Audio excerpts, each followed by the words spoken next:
ပါရှင်ခုမိညောင်ကအိမ်ဆောင်နေလေးကိုပြောပြပေးမှာဖြစ်ပါတယ်မိညောင်လည်းစောက်တက်နေလောက်ပဲတည်တာပါဒီမှာမိညောင်သေးတလောက်လေးပြောပြပေးပါမယ်အရင်ဆုံးမိညောင်တို့မီနူကိုသွားပါမယ်ပြီးရင် pros ပါ pros ကိုနှိပ်လိုက်ပြီဆိုရင်ဒီလိုလေးတွေပေါ်လာမှာပါ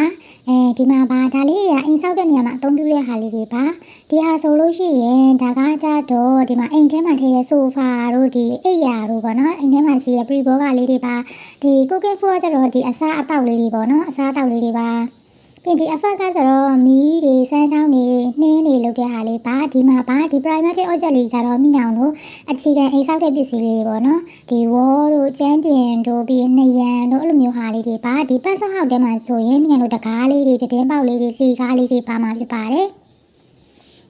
အဲ့ဒါလေးတွေသုံးပြီးတော့ဆောက်ရတာပါဒီမှာမိညောင်ကအရင်ဆုံးမိညောင်ကြမ်းခင်းလေးခင်းလိုက်မယ်နော် floor ပါ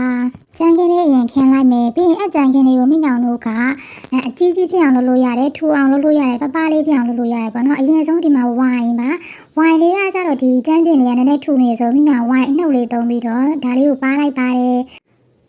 ပြီးရင်ဒါ ace အပေါင်း ace အနှုတ်ပေါ့နော် ace အပေါင်း ace အနှုတ်ကကြတော့ ace အပေါင်းဆိုရင်သူကကျဲသွားတယ်ပေါ့နော်ဟိုဘက်ကိုအရှည်ကြီးဖြစ်သွားတာပါဒီမှာပြန်ကျုံလိုက်မယ်ဆိုရင်တော့ h အနှုတ်လေးပါ x အနှုတ်ပြီးရင် z အပေါင်းမှာ z အပေါင်းဆိုရင်တော့ဒီဘက်ကိုသူကကျဲလာမှာပါအဲ့ဆိုရင်မိညောင်တို့လိုတလောက်ရပြီဆိုလို့ရှိရင်အရှိမှာတကားပေါက်လေးတက်ပါမယ်အိမ်ဆောက်တာကြတော့မိညောင်လည်းတိတ်မကြွအောင်ဆိုတော့မိညောင်နီးလန်းလေးပဲပြလိုက်ပါမယ်နော်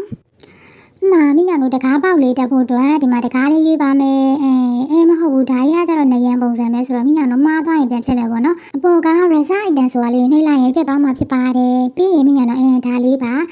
ဒါလေးကိုမိညောင်တို့အရှိမှာထားမယ်ပေါ့နော်ဒီမှာဒီဘက်ကမိညောင်ပြတဲ့ခလုတ်လေးတွေကိုသုံးပြီးတော့ဟိုဘက်ဆွဲဒီဘက်ဆွဲလုပ်ပြီးတော့ညှိလိုက်ပါမယ်နော်အဲ့ဆိုရင်တကားလေးရသွားပါပြီအမှပိုနေတဲ့နေရာလေးကိုမိညောင်တို့နေရန်လေးတစ်ခုနဲ့အစားသွင်းပါမယ်ဝေါ်ဆိုတာလေးပါမိညောင်ဒီမှာနော် x အပေါင်း x အနှုတ်တွေသုံးပြီးတော့မိညောင်ညှိလိုက်ပါတယ်နော်ဆိုတော့မိညောင်ပြထားတဲ့အတိုင်းလေးပဲညှိလိုက်ပါအဲ့ဆိုရင်ဒီမှာဒီပိုနေတဲ့နေရာလေးအတွက်လည်းမိညောင်တို့အဆင်ပြေသွားပါပြီဒီဘက်ကလည်းအဲ့တိုင်းလေးလုပ်လိုက်ပါနော်ဘေးမှာကျတော့ပြင်းနေပေါက်လေးတက်လဲရပါတယ်ရတော့အိမ်ဆောင်နီးလေးပါပဲနော်ဒီအဓိကကဒီပစ္စည်းတွေတီးဖို့ရယ်ဒီ x အပေါင်း y အပေါင်း z အပေါင်းတွေကိုတတိကျကျသုံးတတ်ဖို့ပဲလုပ်ပါတယ်နော်အဲ့ဒါလေးသုံးတတ်ရင်တော့ဆောက်လို့ရပါပြီဒါလေးကကြတော့အယောင်ပြောင်းလေးပါဒီအဖြူရောင်ကြီးကိုမိညောင်တို့အယောင်ပြောင်းမှာပေါ့နော်ဒီမှာ material chain ဆိုတဲ့ထဲကိုဝင်ပါမယ်အမှသူကအမျိုးမျိုးရှိပါတယ်အုတ်နေရပုံလေးတွေဒီမှာပြင်အိမ်ပုံစံလေးတွေအမျိုးမျိုးရှိပါတယ်နော်ဒီမှာဒီပြင်ပုံစံလေးကိုမိညောင်ရွေးလိုက်တယ်ပေါ့နော်ဒါလေးကိုအယောင်မကြိုက်ဘူးဆိုရင် color 1ကိုသွားပြီးတော့မိညောင်တို့တရားလေးကိုအယောင်ချိန်လို့ရပါတယ်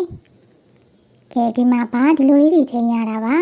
မိညောင်ကစားဖို့နီလန်းလေးပြပြထားတယ်ဆိုတော့ကိုယ့်ဘက်ကိုစောင့်ကြည့်ကြပါတော့နော်အားလုံးစီပြပါစေဘိုင်ဘိုင်